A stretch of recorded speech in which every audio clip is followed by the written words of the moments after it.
Bah, c'est la machine à laver. Voilà. C'est quoi?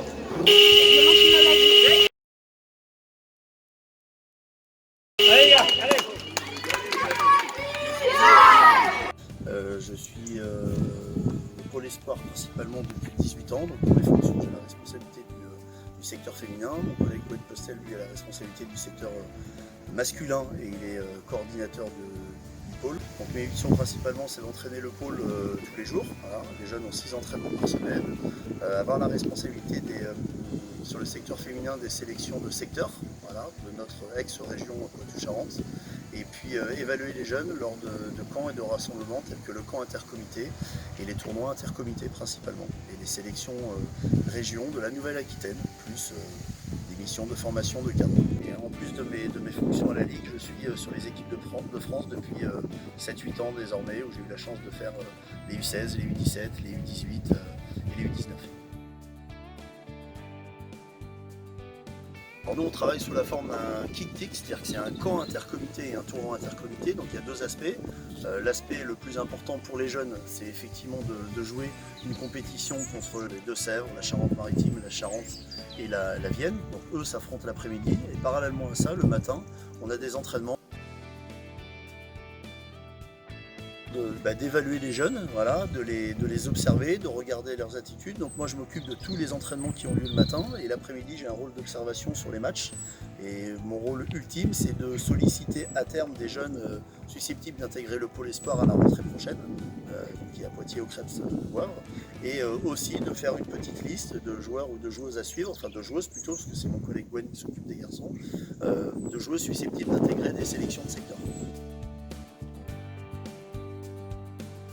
J'ai pris la génération 2010 il y a maintenant 1 an. Là, on a affaire à une équipe qui joue ensemble, qui est espacée sur un terrain. On est sur 4 jours où vraiment les gamins s'entraînent et jouent énormément.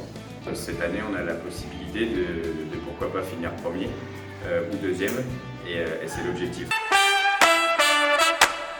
L'objectif, voilà, c'est de se qualifier de toute façon pour le tournoi des étoiles. Et pour pouvoir se qualifier, il faut soit être premier ou deuxième.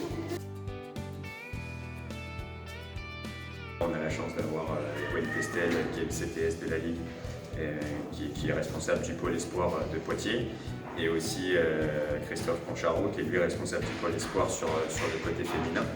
Donc en fait, ça nous apporte, on a du contenu déjà pédagogique, et de deux, vu que ce sont des personnes qui sont ouvertes, on peut aller poser des questions sur les choses, nous, comme on est des jeunes coachs, sur les choses qui nous paraissent un petit peu... on ne comprend pas, ça nous apporte plein de petites clés pour la suite. Alors, la détection, ça fait partie qu'on appelle du PPF, c'est le projet de performance fédérale, donc, qui est mis en place par la Fédération française de basket et la Direction technique nationale. Et à ce titre-là, donc, il y a plusieurs aspects. La chose la plus importante, c'est le camp intercomité, le tournoi intercomité qui a lieu sur la génération U13, donc c'est ce qu'on est en train de vivre en ce moment. Suite à ça, il y a le tournoi des étoiles, où là en fait, dans notre zone, on fait partie de la zone sud-ouest, ils vont jouer contre l'ensemble des départements de cette zone sud-ouest. Par la suite, on va les revoir sur un camp intercomité qui aura lieu au mois de février, où là les meilleurs U13 vont être sollicités pour s'entraîner avec les U14. Donc certains vont intégrer donc, le pôle espoir. À l'issue du pôle espoir, il y a également des sélections de secteur comme j'ai indiqué. Et par la suite, donc ça c'est sur la catégorie U15, la deuxième année U15, il y a des sélections de zone. Et puis après les sélections de zone, il y a le camp national. Et après le camp national, il y a la chose ultime qui est les tests d'entrée à l'INSEP.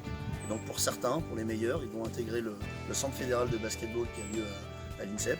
Pour d'autres, ils vont intégrer des centres de formation, et ceux qui n'ont pas été pris vont pouvoir intégrer des clubs de la région ou de jouer sur des niveaux Cadet France ou Cadet de France par la suite. Voilà, donc là, c'est un petit peu toute le PPF, donc toutes les actions qui existent, et la détection commence à partir des U12 et se termine pour nous sur les U15.